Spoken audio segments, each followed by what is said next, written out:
ইরানের খনিতে বিস্ফোরণ, নিহত কমপক্ষে ৫১।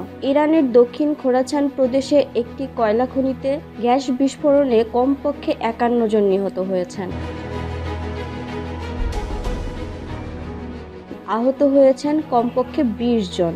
বার্তা সংস্থা রয়টার্সকে উদ্ধৃত করে এ খবর দিয়েছে অনলাইন গার্ডিয়ান। ইরানের রাষ্ট্রীয় মিডিয়া রোববার বলেছে, মাদানজো কোম্পানি পরিচালিত খনিটির বি এবং সি ব্লকে মিথেন গ্যাস বিস্ফোরিত হয়ে এ ঘটনা ঘটে। প্রদেশটির গভর্নর আলী আকবর রাহিমি বলেছেন, ইরানের মোট কয়লা চাহিদার শতকরা ৭৬% সরবরাহ করা হয় এই খনি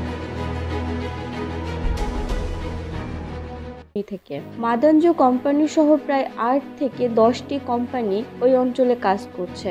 দুর্ঘটনার পর বি ব্লকের উদ্ধার অভিযান সম্পন্ন হয়েছে।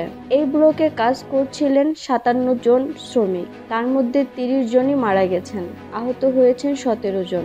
এই রিপোর্ট লেখার সময় সি ব্লকে উদ্ধার অভিযান শুরু হয়েছিল। এই ব্লকে মিথেনের ঘনত্ব অনেক বেশি। কর্মকর্তারা ধারণা করছিলেন সেখানে উদ্ধার অভিযান পরিচালনা করতে ৩ থেকে ৪ ঘন্টা সময় লাগতে পারে।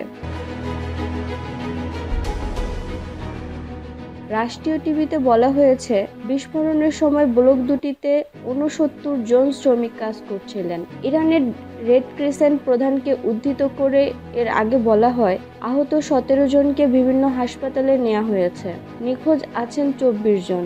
শনিবার দিবাগত রাত স্থানীয় সময় ৯টার দিকে এই বিস্ফোরণ হয়। নিহতদের আত্মার শান্তি এবং তাদের পরিবারের প্রতি সমবেদনা প্রকাশ করেছেন প্রেসিডেন্ট মাসুদ পেজেশকিয়ান।